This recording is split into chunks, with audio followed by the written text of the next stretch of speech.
ladies and gentlemen, we're here today. This is my beautiful KTM 390 Duke, which I'm selling today, and I'm going to tell you why I'm selling it, but we'll get there. First of all, let's cover some of the specs, right? So this is a 2018 390 Duke. You got a 373 cc single cylinder engine putting out 44 horsepower and 28 foot-pound of torque, which straight to the rear wheel.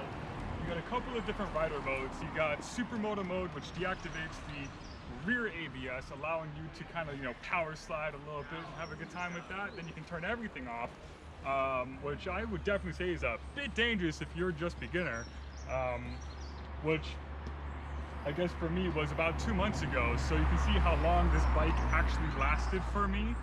So we'll look at a couple of the specs in this puppy bad boy over here. So we got up front, upside down forks. You always know that's my favorite. We got WP suspension, 43 millimeter, and they're really good. Unfortunately, they're non-adjustable, but that's what you get on a basic bike.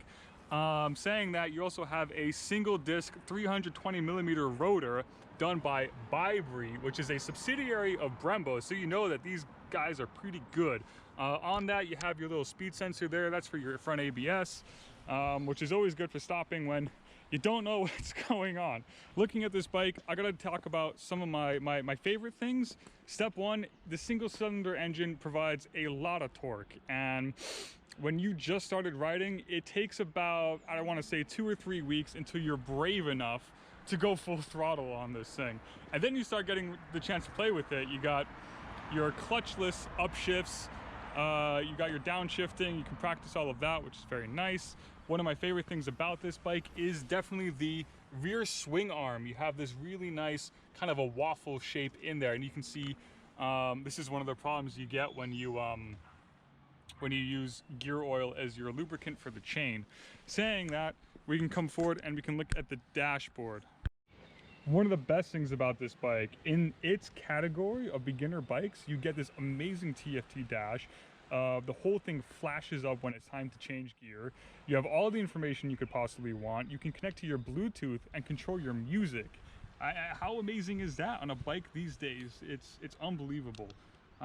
Going back, you have different options. Here's your different ABS settings. Supermoto is definitely one of my favorite, of course. Then you have different info, general. It tells you everything you need to know about the battery, the odometer, what date it is. Now, I'll tell you one thing about these KTMs is there's a problem with the clocks. Now, it's not actually 130 right now. It's 220/32. So that's actually gonna get replaced under warranty. It's already been confirmed, but that's fine. KTM My Ride, this is where you go to pair with your device. It's a very nice and simple process. That's my phone right there. And then you can go down into the settings. You can change your favorites. You can change your quick selectors, which is when you're back out in the normal general menu. You can click up as a quick selector, that's my music, or down quick selector, that's more information about your trip. You can change that to customize to anything you like. Then you got your preferences here. Now you got your shift lights. Now, when do you want it to light up? Let's say about 10,000 RPM. What about flash? 11,000 RPM. Now this bike redlines right at around 10.5, 11,000. So I turn that all the way up, so I know exactly when to do it. And you can even just turn that on and off. Then you can even go out and change the daytime running lights, which, to be honest with you guys, I didn't actually know what that was until about a month into owning this bike.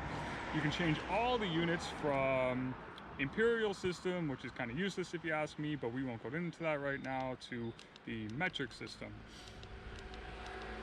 You can change your languages, because this bike definitely is international. It is in fact made in India. That's something they don't always tell you, but nonetheless, you have all the major European languages on here, and I'm sure you can get some installed if you like. And you got more information about your service. It tells you exactly when you need to do it. So, all right, coming with this bike as well is a pretty nice stock can. I have to say it's a little bit quiet for my taste, but what do I know? I just got into biking. Let's see how this puppy bad boy sounds.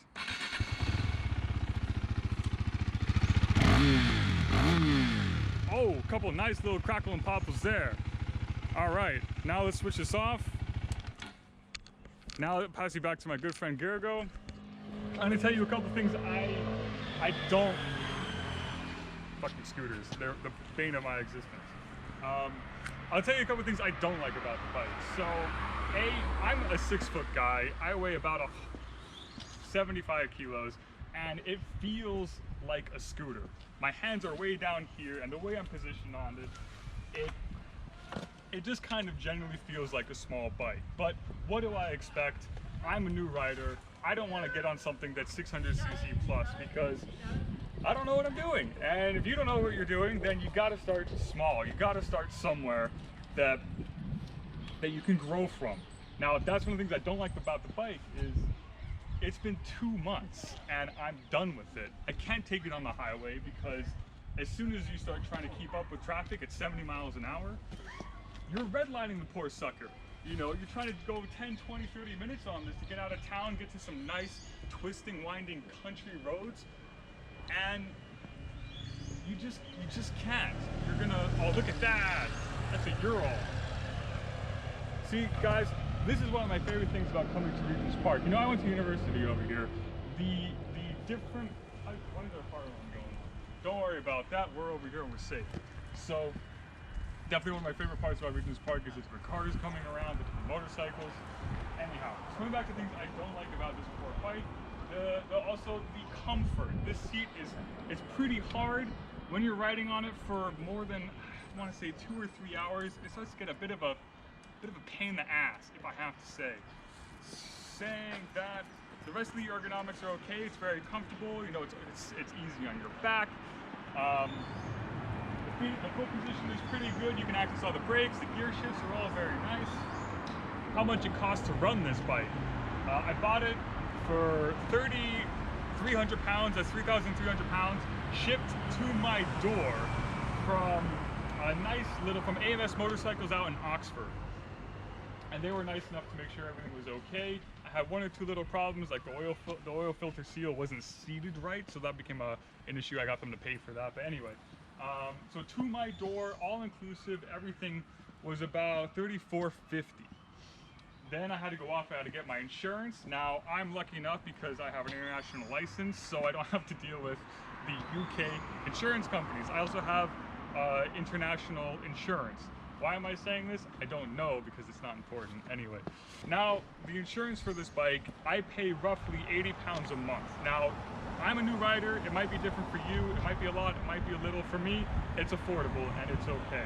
In terms of servicing, I haven't taken it for servicing yet because I've only put on about 1,000 miles on it and it was just serviced before it was delivered to my door, which is great because if you can buy a bike and then sell it, you don't even have to take care of it in the best way possible, of course. You know, I got the tires on are great. They got plenty of grip. Their brake pads have plenty of stopping power left. And overall, I can sell it on to someone else and it looks and feels almost like a brand new bike.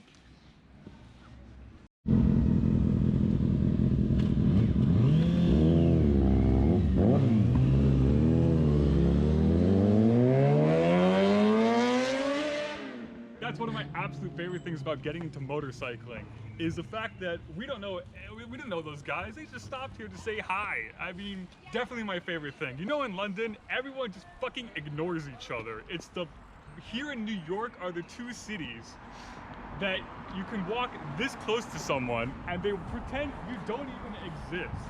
But when you ride a bike, when you ride a motorcycle, it doesn't matter any motorcycle except scooters. We don't talk about those. And that's just it. You know, I'm sure we could have gone out and had a drink with those guys, but of course we're kind of not supposed to be out here. But we don't talk about that either because this is a year to forget. Anyway, signing off.